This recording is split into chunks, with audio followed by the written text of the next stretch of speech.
Hey everyone, it's Matthew here from the NOLA Nerdcast here at SDCC 2019, the 50th anniversary, with the one and only Sam Logan. How are you today? I'm good. How are you? I am also doing well.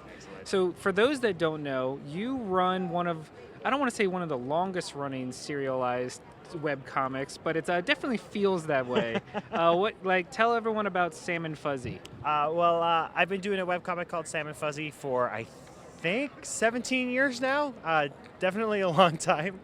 It's like a comedy adventure story. It sort of started more like a standalone gag, like newspapery type thing, but I started doing stories and they kind of got longer and longer until they took over the whole comic. The one that I've been working on now that's kind of coming to a big close, I think has been going for like a decade. So, the sort of serialized storytelling thing really kind of like took over the whole thing. Yeah. And you also do lots of standalone stuff, especially related to pets. Oh yes. And that has led to you creating Vote Dog, which just had a very successful Kickstarter. So tell us all why we should in fact vote Dog. Oh well, he's a good boy.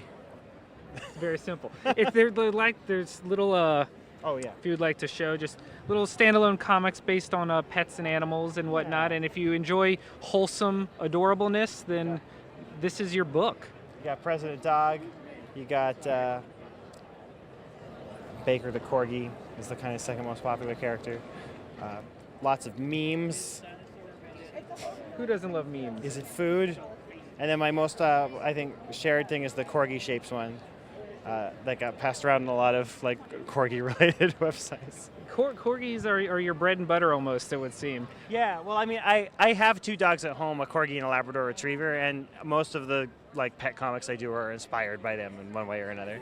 And because we're in Comic-Con, it seems appropriate to talk about comics as well, beyond webcomics. And you are also the man behind one of the bigger IP-related books in recent memory. What can you tell us?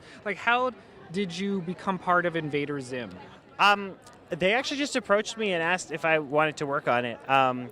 The creator of Invader Zim, Jonan Vasquez, was I knew him from the convention circuit, and he was familiar with my work.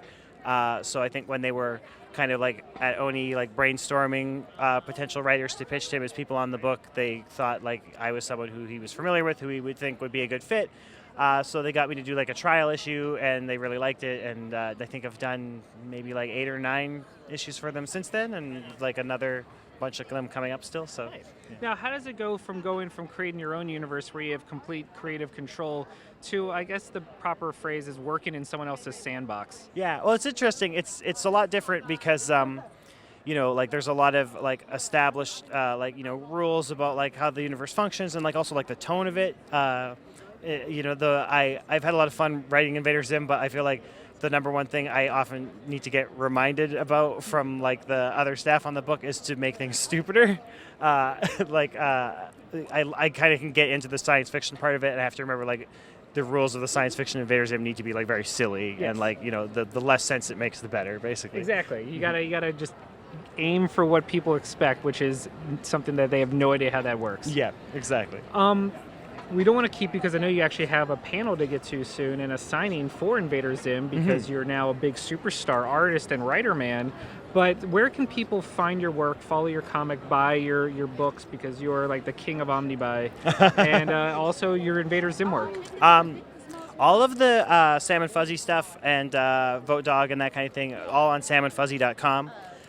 Invader Zim, I usually link to when a new issue is out, but it's all through Oni Press, so most of the information about that can be found on the Oni Press website, and it's just sold in regular comic book stores. Yes, it is. So before we go, I always like to ask a very hard-hitting question, the question that everyone dreads to get because you don't know how you're going to answer it. In your heart of hearts, what do you choose, cake or pie? Well, I can't eat gluten. And gluten-free pie is terrible, so cake is definitely the winner. I mean, I think, that's a fair reason. You can make a good gluten-free cake, but gluten-free pie crust is universally awful. I have never had a good one. I've actually never tried that. I'll take your word for it and never do that. Thank you very much, Sam. You're welcome. Bonus question. Did you name it because your name is Sam and you just couldn't figure out another way to go? The characters are based on characters I made up when I was a really little kid, and at that point, Sam was inspired by me. But The actual character in like the iteration that's been running as a webcomic has literally nothing to do with me at all, and I kind of regret naming it that because it confuses people a lot. Actually, in my mind, you always will be him. Well, thank you for talking to us. Have fun at the signing, and go Zim. Thank you.